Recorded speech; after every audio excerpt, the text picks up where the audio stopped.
안정된 직장은 더 이상 존재하지 않는다. 50세를 넘기면 아마 일자리를 구하기가 훨씬 힘들어질 것이다. 이런 이유에서 나는 최상의 대안을 하나 제안한다. 포트폴리오 라이프라는 겁니다. 태어난 모든 인간은 자기 몫의 변화가 있다는 거예요.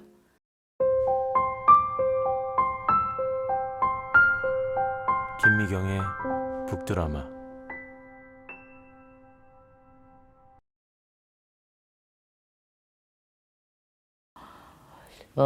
이런 거죠. 경영을 통해서 인생을 배우고 인생을 통해서 경영을 배우고, 사실 인생 경영이나 회사 경영이나 다르지 않잖아요. 그 두 개를 관통하는 철학으로 꽤 오랫동안 책을 썼고, 그러니까 사람이 일을 하면서 어떻게 살아가야 더 행복하게 살 수 있고 더 의미 있게 자신을 세상과 함께 교류하면서 살 수 있는지에 대한 연구를 계속해서 했고, 그러다 보니까 왜 그런 거 있잖아요. 너무 철학으로도 빠지지 않고 너무 경영으로도 빠지지 않는 경영 철학가입니다. 이런 분들의 글이 사실은 굉장히 유용해요. 읽어보면 참 실질적인 팁도 딱딱 들어가고 깨달음도 있고, 아주 경영 철학가의 책들은 아마 여러분들이 뭐 필리코틀러나 혹은 뭐 톰 피터스 이런 분들의 책을 많이 읽어보셨을 텐데, 이번에는 찰스 핸디의 이 책도 여러분들이 한번 꼭 읽어보셨으면 좋겠습니다. 지금 이분이 86세입니다. 86세인 이 찰스 핸디가 자신의 손자, 손녀들에게 전하는 편지 형식으로 쓰여져 있어요. 살아가는 데 있어서 반드시 우리가 맞닿게 되는 21가지 질문들에 대해서 답을 한 거다. 이렇게 여러분들이 보시면 되겠어요. 자, 그 21가지는 어떤 것들이 있나 좀 소개를 해드리면요. 첫 번째는 일하는 방식에 대해서 얘기했고요. 또 일하는 방식의 변화가 어떻게 됐는지, 또 두 번째는 재밌어요. 시대가 굉장히 빨리 바뀌지만 인간의 조건은 쉽게 바뀌지 않는다. 그리고 많은 것들이 여전히 인간의 문제 때문에 우리는 걸려 넘어진다. 그러니까 인간만 잘 공부해도 인생의 문제 60% 이상은 다 푸는 거다. 뭐 이런 얘기도 있고요. 그 다음에 세 번째 편지는 누구나 혼자의 힘으로 자기 신념을 만들어야 되고, 이 신념을 만드는 것에 게을리하지 마라 하는 얘기를 합니다. 또 네 번째는 내 인생을 구원하는 것은 오직 너뿐이다. 그래서 마라톤 이야기를 또 합니다. 인생은 마라톤과 훨씬 더 가까운데, 사실 우리는 어렸을 때부터 마라톤보다는 경마 경기 같은, 경주마 경기 같은 걸 오랫동안 해왔다. 그래서 사회는 경주마 경기를 너희에게 요구하지만 너는 마라톤을 해야 된다라는 얘기도 하고 있습니다. 또 되게 재밌는 편지가 있습니다. 어떤 것도 당연하게 여기지 마라. 불확실성의 시대를 살아가는 방법에 대해서 얘기하거든요. 재미있게도 이 책을 쓴 찰스 핸디는 얘기합니다. 나는 확실성의 시대에서 태어나서 살았다. 근데 아마 지금처럼 불확실한 시대는 과거에 없었던 것 같다. 근데 불확실한 시대를 어떻게 살아가야 되느냐에 대해서도 얘기합니다. 또 학교에서 배우지 않는 것, 7번째 편지는 대부분 살아보니 중요한 건 학교에서 가르치는 게 아니더라. 혼자 학습하는 거지, 독학이라는 거예요. 혼자 학습되어지는 거지 결코 학교에서 가르쳐주지 않는다라는 얘기. 또 모두가 끝까지 포기하지 않고 완주하면 모두가 삶의 승리자다라는 얘기. 또 기계 속 부품이 되는 곳에서 일하지 말라라는 이야기. 참 이렇게 21가지의 이야기가 편지 형식으로 쭉 쓰여져 있는 게 이제 이 책의 기본 구성입니다. 아마 여러분들이 이 21가지를 쭉 읽다 보면 이거 다 내 얘기인데 하나도 빠뜨릴 거 없는데 나 반드시 알아야 되는데 라고 다 이야기 하시게 될 것 같아요. 그래서 여러분에게 저는 이 편지 중에서 몇 가지 편지를 여러분에게 좀 이렇게 소개를 해 드리도록 하겠습니다. 제일 먼저 나오는 게 이 이야기입니다. 첫 번째 편지예요. 왜 우리는 아침마다 침대를 박차고 일어나는가? 일하는 방식의 변화를 어떻게 받아들여야 되는가? 이런 얘기를 하는데, 결론적으로는 이런 얘기를 하십니다. 변화는 막을 수도 외면할 수도 없다. 하지만 달리 생각해보라. 아침마다 우리를 침대에서 일어나게 만드는 것은 무엇인가? 아무것도 변하지 않는다면, 아무 일도 하지 않는다면 도대체 삶의 의미를 어디에서 찾을 수 있을까? 자, 이 찰스 핸디는 이런 얘기해요. 나는 텔레비전보다 먼저 태어났다. 페니실린, 수화마비 예방주사, 냉동식품, 제록스, 콘택트렌즈, 비디오, 알약보다도 먼저 태어났다. 우리가 태어난 후에야 레이더, 신용카드, 핵분열, 레이저 광선, 볼펜 등이 생겨났다. 식기세척기, 회전식 건조기, 전기담요, 에어컨디셔너, 다림질이 필요 없는 옷도 우리보다 나중에 생겨났다.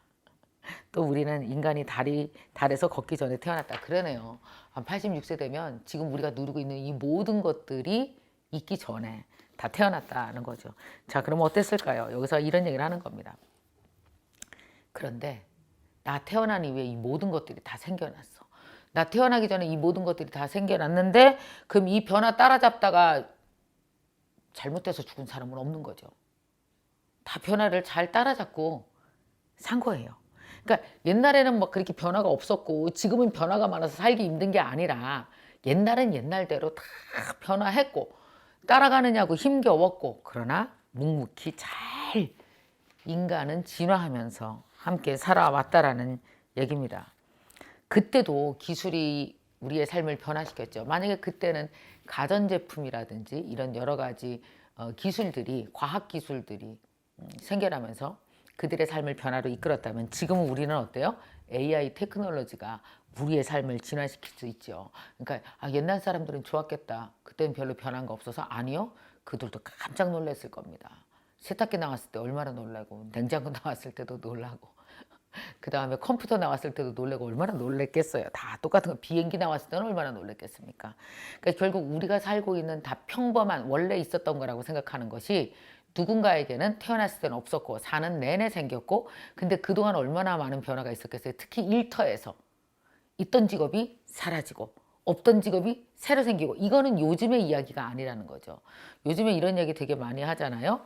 그 찰스 핸디도 경영 현장에 있었던 분입니다. 경영자였잖아요. 얼마나 많은 그 회사들이 변화를 빠르게 이끌고 나갑니까? 사실 요즘은 가장 유속이 빠르다고 얘기를 하기는 합니다. 그러나 우리도 우리 몫에 변화가 있는 거죠. 태어난 모든 인간은 자기 몫의 변화가 있다는 거예요. 자기 운명의 변화가 있다는 거죠. 80대가 그때 그런 변화를 맞았다면 우리 역시도 그런 변화를 받는 거죠. 그래서 손자, 손녀에게 찰스 앤디는 이런 얘기를 합니다. 너희가 원하든 원하지 않든 간에 기술은 우리 삶을 변화시킬 것이고 그런 변화를 외면하고 싶어도 외면할 수 없을 것이다. 나는 지금까지 살아오면서 거대한 기술의 변화를 직접 목격해왔다. 그런 삶에서 내가 얻은 교훈이라면 그 변화를 차분히 맞이하라는 것이다. 나를 비롯해 우리 세대가 그러했듯이 또 내 할아버지 시대의 등대지기들도 해냈듯이 너희들도 어떤 변화든 충분히 극복할 수 있다. 물론 미래의 세계가 어떤 모습일지 자세히 알 수는 없다. 누구도 정확히는 모른다. 내가 말할 수 있는 것은 실질적으로 많은 점에서 다른 세계일 거라는 것이다. 변화는 어느 시대에나 있었다. 너희가 변화의 물결에 올라타면 흥미롭고 신나겠지만 그렇지 않으면 힘들고 버거울 것이다. 이게 우리만 그럴까요? 그 옛날 세대도 똑같다라는 거죠. 그러면서 정말 경영자다운 여기서 제안을 하나 합니다. 요컨대 안정된 직장은 더 이상 존재하지 않는다. 내가 근무했던 그 회사에서도 다음 단계를 계획하고 승진에 필요한 교육을 제안하고 장래의 이력을 관리해주는 사람이 없다. 너희는 고용된 상태에 있더라도 새로운 일자리가 나오면 그 자리에 지원해야 할 것이다. 50세를 넘기면 아마 일자리를 구하기가 훨씬 힘들어질 것이다. 이런 이유에서 나는 너희에게 최상의 대안을 하나 제안한다. 그게 바로 뭘까요? 바로 포트폴리오 라이프라는 겁니다. 들어보셨습니까? 포트폴리오 라이프. 이게 뭐냐면 포트폴리오 라이프가 이런 겁니다. 작은 일자리들. 그러니까 보다 구체적으로 작은 보수로 일하는 어떤 일자리들의 집합체 혹은 무보수로서 일하는 집합체 이런 모든 일자리들의 총 집합체라는 거죠. 포트폴리오라는 말 많이 들어보셨죠? 왜 어디 대학 들어가려면 그런 거 하잖아요. 당신 그림 포트폴리오 내놓으세요. 뭐 영상 찍으면 당신 포트폴리오 내놓으세요. 이거 포트폴리오라는 게 내가 나를 증명하기 위해서 여러 가지로 구상된 집합체잖아요. 이런 어떤 집합체적인 일자리가 미래에는 될 거라는 얘기를 합니다. 포트폴리오 라이프는 이미 너희와 같은 젊은 세대들에게 고려할 만한 삶으로 받아들여지기 시작했다. 대기업의 통제된 분위기를 좋아하지 않는 젊은 세대가 밖에서 자신의 운을 시험해 보기로 결정한 것이다. 일반적으로 그들은 금전적 위험을 무릅쓰고서라도 독자적인 포트폴리오 라이프를 영위하는 삶을 가치 있게 생각한다. 이런 얘기를 합니다. 너희들은 아마 아주 오래 살 것이다. 그리고 언젠가는 혼자가 될 수도 있겠지. 그러나 그때도 은퇴한 후에도 계속해서 일을 하려면 어떡한다? 너만의 포트폴리오를 꾸미고 포트폴리오 라이프가 아마 너희 인생의 해답이 될 거다. 자, 또 하나를 소개해 드리겠습니다. 세 번째 편지인데요. 누구나 혼자의 힘으로 자기 신념을 만들어야 한다.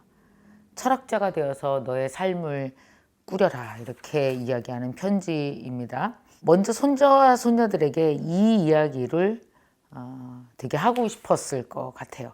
너희들은 아마 살면서 이런 질문을 되게 많이 할 것이다 라고 이야기한 게 있습니다. 그게 바로 나는 무엇을 위해서 살아야 되지? 우리 왜 이런 질문 진짜 뭐랄까요? 열심히 살아가고 열심히 뛰고 있는 중간에 어느덧 딱 저녁이 됐을 때 석양해질 때 나는 왜 이러고 살지? 나는 무엇을 위해서 살지? 참 인간이 변하지 않는 질문이죠. 1000년 전에도 이 질문을 했을 것 같고 지금도 이 질문을 하고 있고 아마 100년 후에도 이 질문은 할 것 같습니다. 그때 만약에 무엇을 위해서 살아야 하는가라고 의심이 들 때 미국의 자연주의 철학자인 이 랠프 월도 에머슨 에머슨에게 눈을 돌려서 한번 이 사람의 글을 읽어봐라 라고 이 편지에 그 랠프의 시를 써놨습니다. 자, 랠프는 올바른 삶에 대해서 이렇게 정의를 했대요. 제가 좀 읽어드릴게요.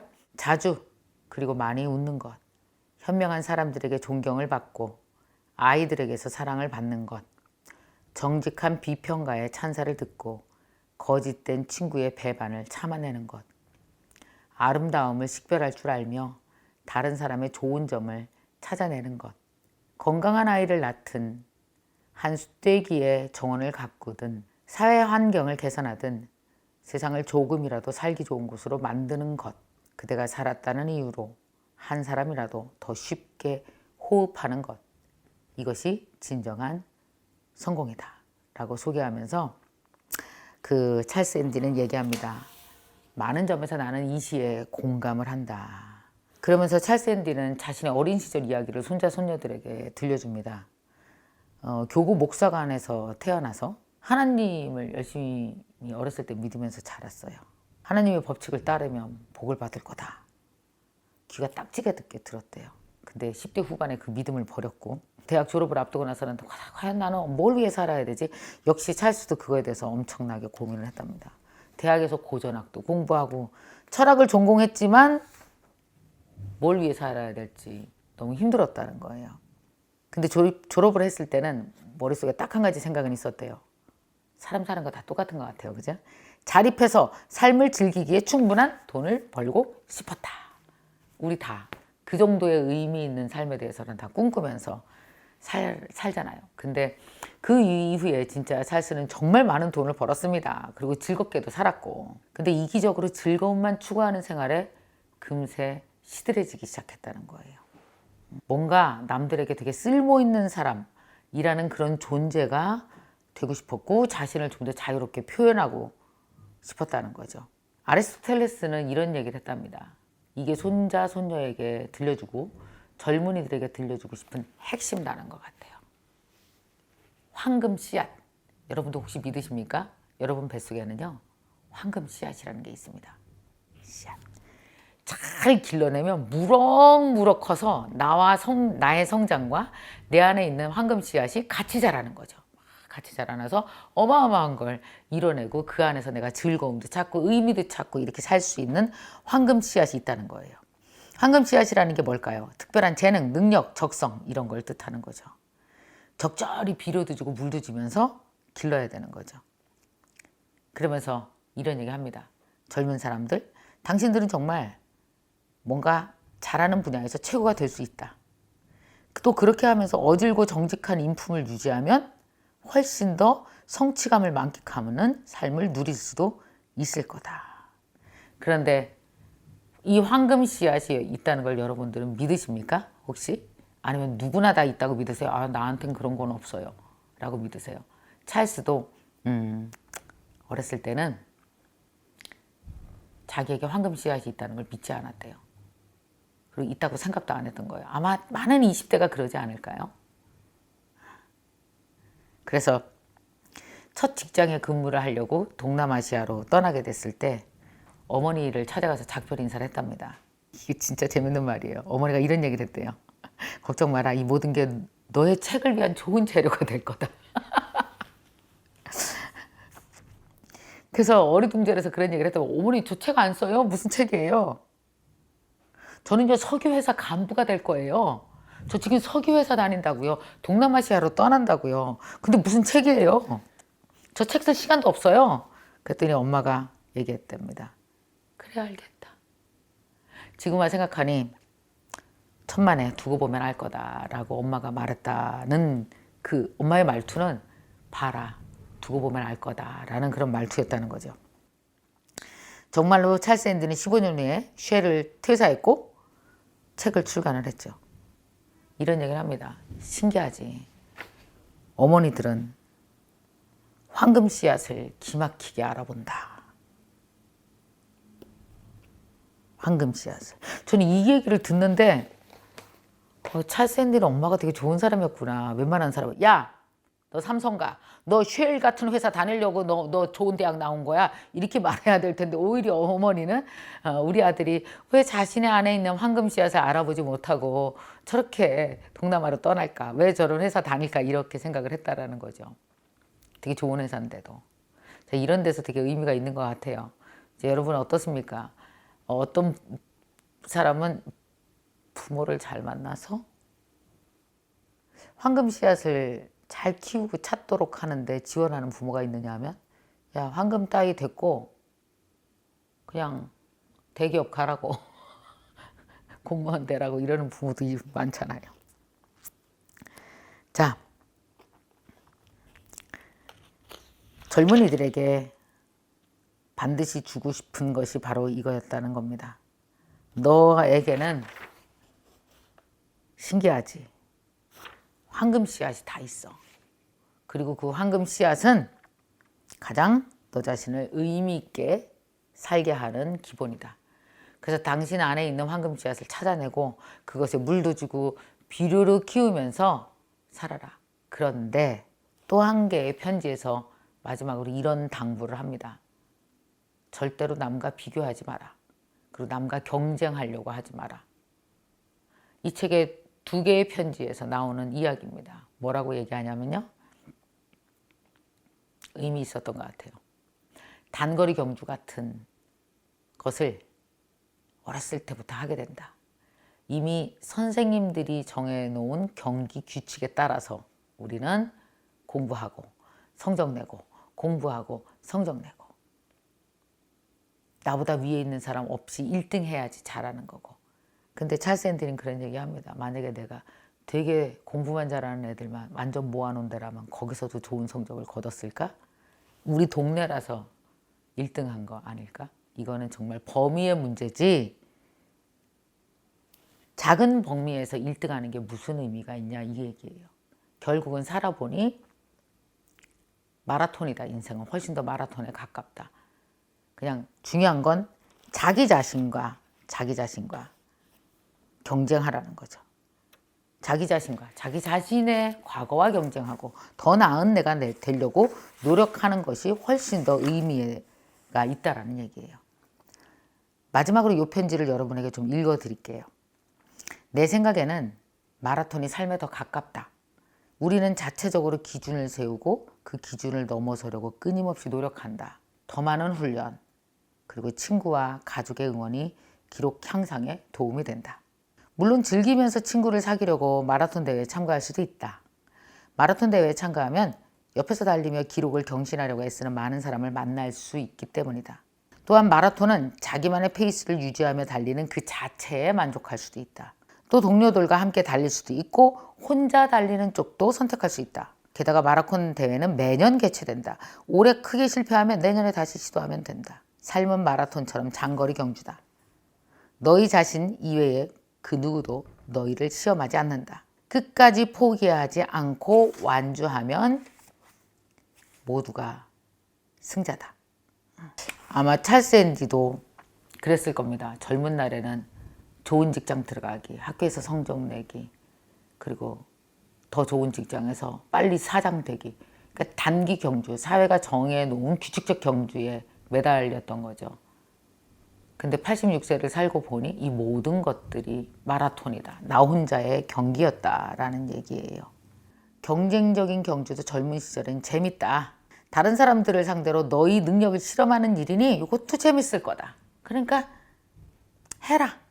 그런데 너무 자주 하면, 그러다가 패배하면 좌절감에 빠지고 쉽게 승리하면 경쟁이 따분하게 느껴진다. 그러므로 동료들이 아니라 좀 더 일찍 경쟁에서 벗어나고 동료들과 경쟁하지 말고 나 자신과 경쟁하는 쪽으로 방향을 돌려라. 여러분, 찰스 앤디는 이런 얘기해요. 자기 자신도 성공의 덫에 갇혀서 경쟁이 멈추면 모든 것이 사라지는 줄 알았던 젊은 시절이 있었답니다. 근데 지금 와서 86세에 와서 생각해 보니 나는 좀 더 그런 경쟁을 일찍 멈췄어야 됐다. 물론 찰스 앤디는 나중에 멈췄죠. 그리고 자기와의 경주로 들어갔거든요. 근데 오히려 조금 더 일찍 멈췄다면 정말 좋을 뻔했다라는 이야기를 합니다. 모든 부모는 자식들에게 해주고 싶은 이야기가 다 있을 겁니다. 그죠?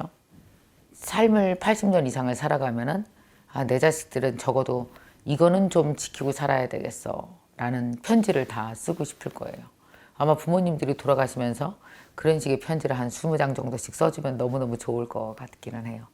자, 찰스 앤디는 경영 철학자입니다. 경영도 끝까지 가봤고요. 철학자로서도 꽤 깊이 있는 철학자로서 활동을 했었고요. 자, 그런 경영 철학자가 86년간 온 지구가 어떻게 변하는지를 지켜봤고, 그리고 미래도 예측하면서 앞으로 이렇게 사는 것이 불확실성의 시대를 살아가는 데 있어서 가장 도움되는 것, 절대 변하지 않는 것, 그리고 변하는 것에 어떻게 대처하면서 어떻게 의미 있게 살아야 되는지를 다 포함해서 21가지의 편지로 쓰고 있습니다. 이 책에 쏟아진 찬사들을 보고 있으면요, 반드시 내가 나의 아이들에게 정말 주고 싶은 책이다. 아이들이 삶의 지표로 삶으면 좋은 책이다 라고 돼 있어요. 저 역시도 마찬가지입니다. 저도 굉장히 느끼는 게 많이 있었고요. 다시 한번 다질 수 있었고요. 그리고 무엇보다 내 자녀들에게, 20대, 30대 친구들에게 정말 전해주고 싶은 책입니다. 변화가 빠른 시대에 헷갈리고 어떻게 중심을 잡아야 될지 할 때 여러분이 이 책이 여러분의 삶의 중심과 힘을 줄 수 있으면 좋겠습니다. 10권의 책을 여러분에게 매번 책을 소개할 때마다 보내드리고 있는데요. 이 영상을 본 여러분의 소감을 좀 적어주시면 좋겠고, 그리고 더불어서 이 책의 제목을 적어주시는 분 중 10분을 선정해서 이 책 보내드리도록 하겠습니다. 자, 여러분 영상 좋으셨다면 좋아요, 구독, 그리고 알람도 눌러주세요. 오늘의 군교약본을 받고 싶으시다면 이곳을 클릭하세요.